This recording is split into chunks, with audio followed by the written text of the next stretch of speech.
Welcome to my channel. बहुत समय बाद हम एक बार फिर से मिल रहे हैं और मैंने अपने YouTube चैनल का नाम भी चेंज कर दिया है क्योंकि अभी तक जो मैं वीडियोस डाल रही थी वो एजुकेशनल वीडियोस थे। मैं उसमें पढ़ा रही थी, अभी भी मैं पढ़ाऊंगी, बट अब मेरा केंद्र बदल गया है। ये समाज के बदलाव का एक मेरा प्रयास है, तो इससे अब मैं पीछे नहीं हटने वाली हूँ। ये श्रृंखला चलती रहेगी। जैसे कि हम जानते हैं कि हम लोग इंफॉर्मेशन एरा में जी रहे हैं। सूचनाएं बहुत सारी हैं, लेकिन 90% सूचनाएं गलत हैं। Actually we are living in the disinformation era. झूठ ज़्यादा प्रचलित है, झूठ सच के कपड़े पहन के चल रहा है। जो जानकारी हम तक होनी चाहिए, जिन टॉपिक्स पे हमें जागरूक होना चाहिए, वो हमसे छुपाया जा रहा है। तो उसी को लेकर मैं एक श्रृंखला शुरू कर रही हूँ। उसी में एक छोटा सा टॉपिक है एवरेज ग्लोबल टेम्परेचर। हो सकता है टॉपिक देख के आपको लग रहा हो कि ये कैसे जागरूक होने से रिलेटेड है, बट जैसे जैसे आप वीडियो को सुनते जाएंगे, आगे बढ़ते जाएंगे, आपको बहुत सारी नई चीज़ें पता चलेंगी, बहुत सारी शॉकिंग चीज़ें पता चलेंगी जो कि बहुत नॉर्मल है, जो हमें पता होनी चाहिए। लेकिन किस तरीके से चीज़ों को, किस तरीके से फैक्ट्स को छुपाया जा रहा है, ये आपको बहुत ज़रूरी है जानना। तो हम टॉपिक पे आते हैं बिना टाइम वेस्ट किए। तो हमारा टॉपिक है एवरेज ग्लोबल टेम्परेचर, औसत वैश्विक तापमान, या इसी के अन्य नाम हो सकते हैं average temperature of earth, global mean temperature of earth. ठीक है, तो टेम्परेचर क्यों जानना जरूरी है? देखिए, ये अगर हम टेम्परेचर की स्केल ले लें, बीच में 0 डिग्री होगा। 0 डिग्री से इस तरफ अगर हम आएंगे, इतना तो हम समझते हैं ना, यहाँ माइनस और इधर प्लस। तो अगर हम टेम्परेचर के केस में माइनस में जाएंगे तो हम मैक्सिमम कितना जा सकते हैं? -273 डिग्री सेल्सियस। और अगर हम टेम्परेचर की स्केल पे प्लस में जाना स्टार्ट करेंगे तो कोई लिमिट ही नहीं है। चलिए हम फिर भी एक लिमिट बना लेते हैं।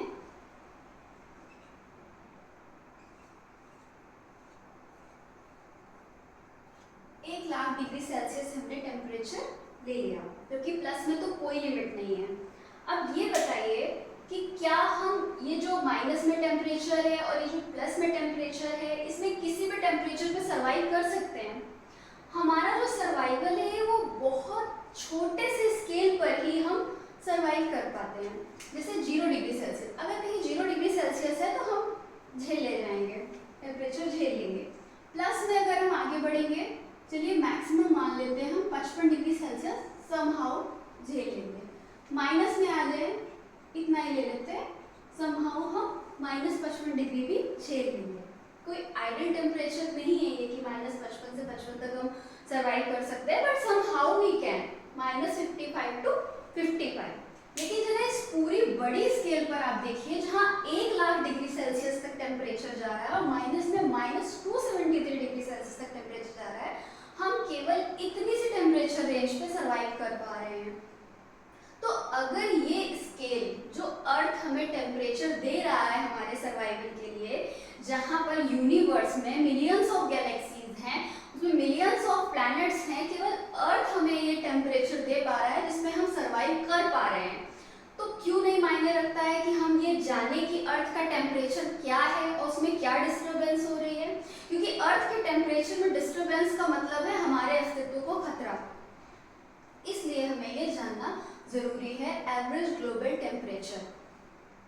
हम रोजमर्रा में बात करते हैं कि आज जो गर्मी है पिछले महीने से ज़्यादा हो गई, या इस बार जो गर्मी पड़ रही है वो पिछले साल की गर्मी से ज़्यादा पड़ रही है, इस साल जो सर्दी पड़ी वो पिछली बार की सर्दी से ज़्यादा पड़ी। लेकिन इसके आगे हम कोई बात नहीं करना चाहते, हम बस इतना कह के शांत हो जाते हैं कि गर्मी ज़्यादा पड़ रही है या ठंडी ज़्यादा पड़ रही है। हम नहीं जानना चाह रहे हैं कि ऐसा क्यों हो रहा है, हम नहीं जानना चाह रहे हैं कि इसके क्या कॉन्सिक्वेंसेस हो रहे हैं। जो कॉन्सिक्वेंसेस हो रहे हैं वो जरूर हम न्यूज़पेपर में पढ़ लेते हैं, लेकिन पढ़ने के बाद हम अपनी आँख कान दोनों बंद कर लेते हैं, क्योंकि हमें उसी में सुकून मिलता है, क्योंकि वो दुर्घटना हमारे साथ अभी तक घटी नहीं है, सिर्फ इसलिए हम अपने आँख और कान बंद कर लेते हैं। लेकिन ये हम सभी को जानना जरूरी है। चलिए तो टॉपिक पे आते हैं, एवरेज ग्लोबल टेम्परेचर। ग्लोब यानी कि हमारी पृथ्वी की बात हो रही है। इस पूरी पृथ्वी का एवरेज टेम्परेचर क्या है?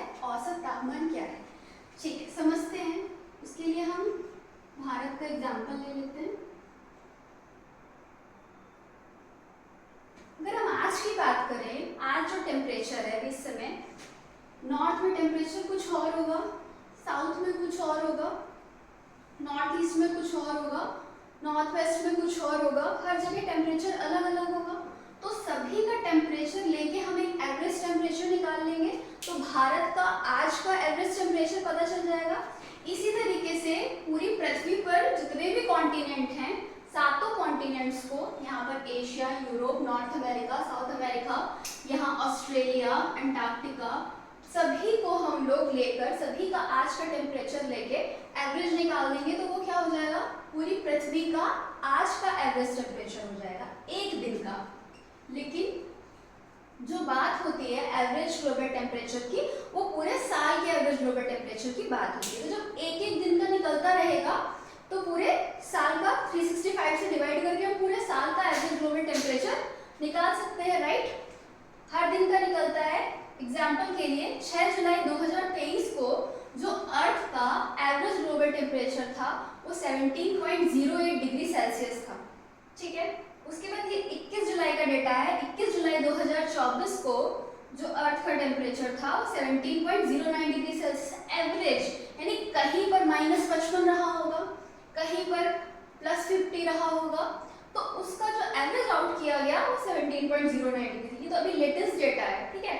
22 जुलाई 2024 को जो रहा वो 17.16 डिग्री सेल्सियस रहा। अब इसमें बहुत इंटरेस्टिंग फैक्ट ये है कि इतना टेम्परेचर अर्थ का पिछले 1 लाख साल में भी नहीं हुआ। कहाँ बताया जा रहा है हमको, अर्थ का सबसे हॉटेस्ट दिन 22 जुलाई 2024, लेकिन कोई इस पर बात नहीं करना चाहता है कि पिछले 1 लाख साल में जो टेम्परेचर अर्थ ने नहीं झेला वो अभी झेल लिया है, और वो भी किस लिए, मानवीय क्रियाकलापों की वजह से। उन पर हम आगे बात करेंगे, ठीक है। अच्छा, ये भी हम सुनते रहते हैं कि जो अर्थ का जो एवरेज ग्लोबल टेम्परेचर है वो 1.2 डिग्री सेल्सियस बढ़ गया, या कहीं सुना होगा कि साइंटिस्ट कह रहे हैं कि 1.5 डिग्री सेल्सियस पे हमें रुकना पड़ेगा, अन्यथा उसके जो कंसिक्वेंसेस होंगे, दुष्परिणाम जो होंगे वो हम झेल नहीं पाएंगे। कहीं साइंटिस्ट ये भी बोलते हैं कि अगर नहीं 1.5 पर रुक पा रहे हो, क्योंकि जिस तरीके से जो क्रियाकलाप चल रहे हैं वो जिस तरीके से एक्सिलरेट हो रहे हैं, लग तो नहीं रहा है कि हम 1.5 पे किसी हालत में रुक पाएंगे। तो साइंटिस्ट बोल रहे हैं कि नहीं, अगर 1.5 डिग्री सेल्सियस जो टेम्परेचर राइज कर रहा है उस पर रुक पा रहे हैं, तो एटलीस्ट 2 डिग्री सेल्सियस पर रुक जाओ, क्योंकि उसके बाद वापसी नहीं हो पाएगी, इसके बाद वापसी नहीं हो पाएगी। यहाँ से हम फिर भी वापसी कर सकते हैं, बट इसके बाद वापसी संभव नहीं है। कैसे संभव नहीं है उस पर मैं बात करूंगी, उसको मैं समझाऊंगी कि कैसे संभव नहीं है। अभी ये समझिए कि क्या बात होती है कि अर्थ का एवरेज ग्लोबल टेम्परेचर जो है वो 1.5 डिग्री सेल्सियस पर रोकना होगा।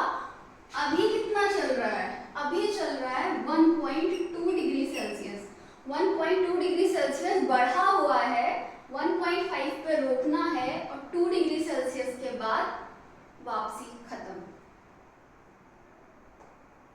पॉसिबल लग रहा है कहीं से कि ये रुक पाएगा?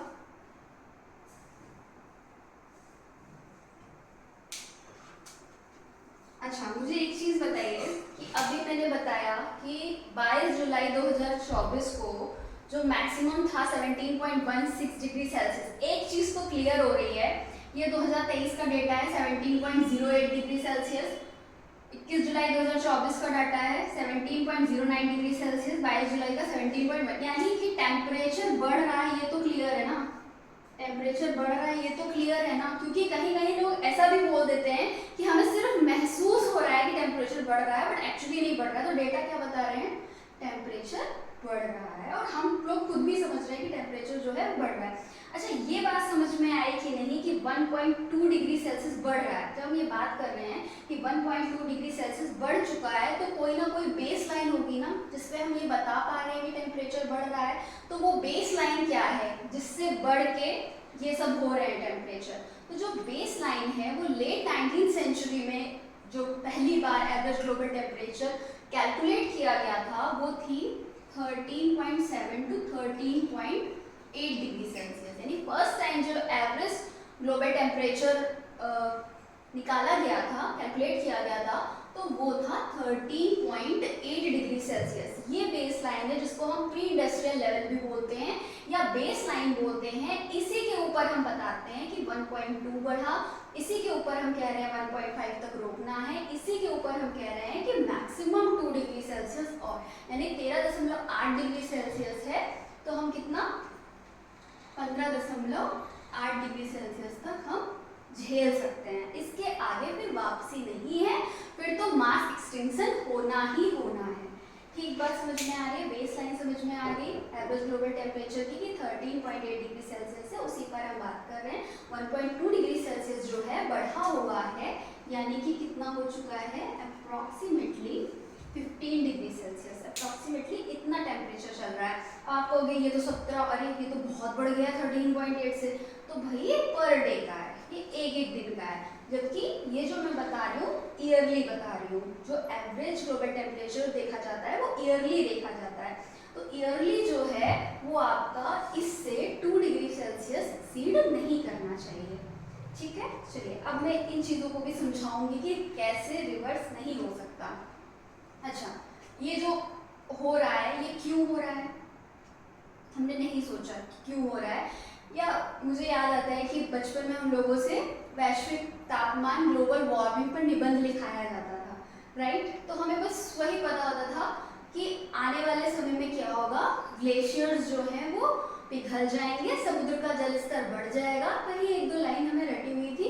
लेकिन किसी ने ये नहीं बताया हमको कि ग्लेशियर्स पिघल जाएंगे नहीं, वैश्विक तापमान वृद्धि से ग्लेशियर्स पिघल रहे हैं, ग्लेशियर्स पिघल चुके हैं, इस पर कोई बात नहीं करना चाहता है। ये बात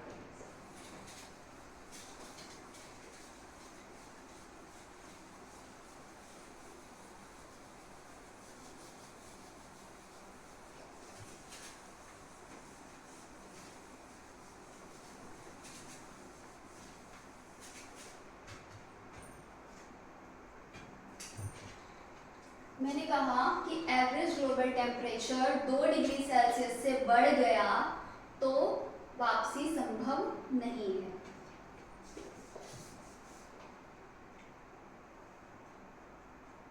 चलिए, ग्लेशियर की बात कर रही थी मैं, आप सुन के शॉक्ड हो जाओगे कि चाइना में 8000 ग्लेशियर्स खत्म हो चुके हैं, डिसअपियर हो चुके हैं, लेकिन हमें इसकी जानकारी नहीं है। वेनेजुएला में उनका आखिरी ग्लेशियर भी खत्म, एक भी ग्लेशियर्स नहीं बचे वेनेजुएला में। स्लोवेनिया में एक भी ग्लेशियर नहीं बचा हुआ है। इनफैक्ट आइसलैंड जो कि एक आर्कटिक कंट्री है, ये भी अपने ग्लेशियर्स को खोता चला जा रहा है। ये है ग्लोबल वार्मिंग का इफेक्ट, ये होने वाला है। पर रिवर्स कैसे नहीं होगा उस पर भी बात करेंगे, लेकिन अभी आप समझिए कि क्या क्या चल रहा है जो मुझे छुपाया जा रहा है। अभी की न्यूज़ है, आज ही न्यूज़पेपर में पढ़ा हुआ है कि ये जो हमारा ऑस्ट्रेलिया कॉन्टिनेंट है, यहाँ पर सर्दी चल रही है इस समय और यहाँ टेम्परेचर 40 डिग्री सेल्सियस को छू रहा है। कैन यू इमेजिन, ठंड में 40 डिग्री सेल्सियस टेम्परेचर क्यों हो रहा है? ग्लोबल वार्मिंग की वजह से। थोड़ा सा ग्लोबल वार्मिंग को भी समझ लेते हैं, फिर क्यों रिवर्स नहीं हो सकता उस पर भी आएंगे, क्यों खतरे की घंटी है, क्यों इस पर बात करना जरूरी है।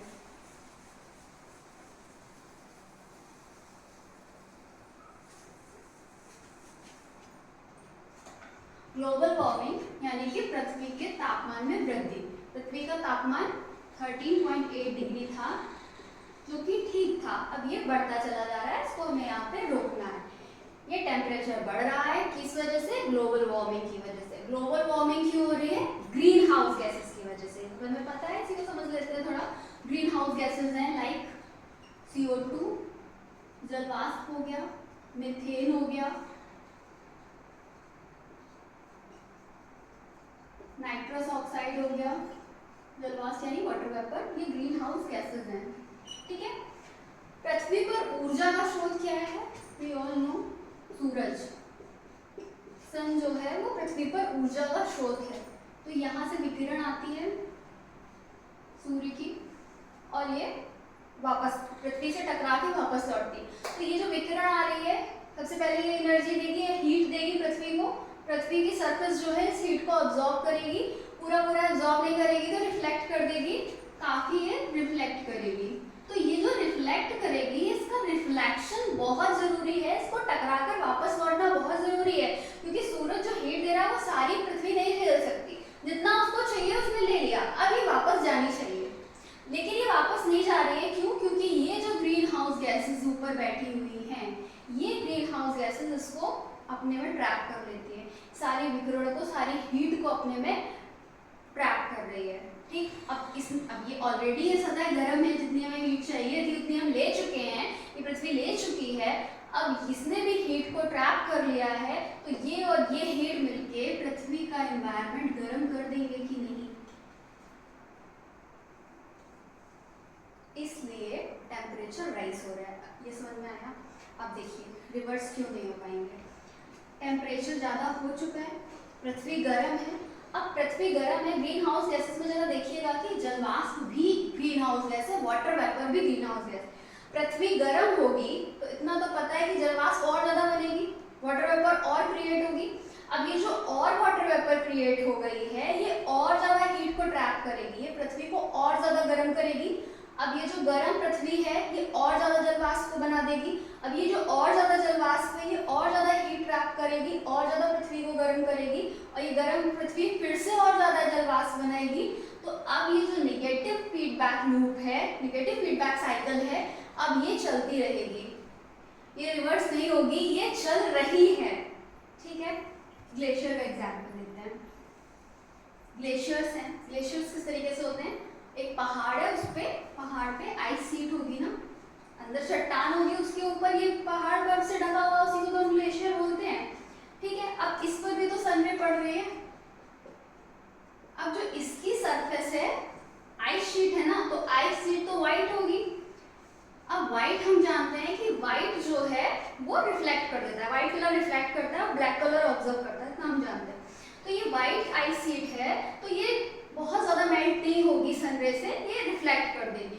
लेकिन जब इतना ज़्यादा एनवायरनमेंट गर्म हो जाएगा तो उस गर्मी की वजह से अब ये आइस शीट पिघलेगी, क्योंकि पृथ्वी गर्म हो चुकी है।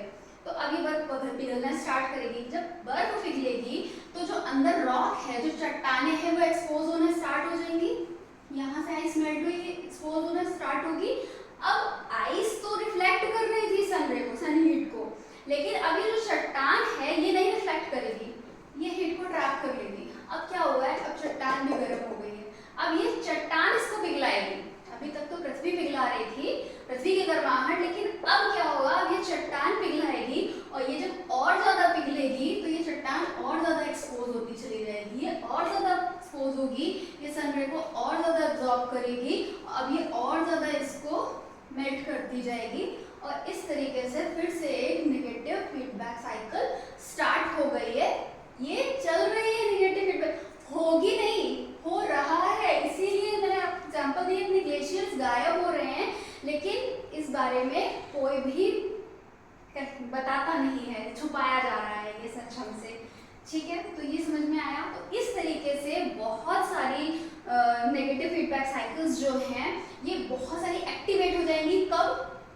जब ये टेम्परेचर 1.5 की जो लिमिट सेट की गई है उसके बाद जो मैक्सिमम है कि भैया यहाँ तक तो रुक ही जाओ 2 डिग्री सेल्सियस पे, तो ये सारी साइकिल्स एक्टिवेट हो जाएंगी और उसके बाद फिर वापसी संभव नहीं है। तो जागरूक होना बहुत ज़रूरी है। इतना आई होप आपको समझ में आया होगा। इसके और रीजंस हम जानेंगे कि क्यों ग्लोबल वार्मिंग एक्चुअल में हो रही है, क्यों ग्रीन हाउस गैसेस बढ़ रही हैं। जो रीजंस हम अभी तक जानते थे वो कितने सच थे, वो शायद 20% सच थे, बट 80% सच्चाई हमें नहीं पता है, इसीलिए टेम्परेचर बढ़ता चला जा रहा है। तो जब तक हम जानेंगे नहीं तब तक हम आवाज़ नहीं उठाएंगे, इसलिए जुड़े रहिए। धन्यवाद।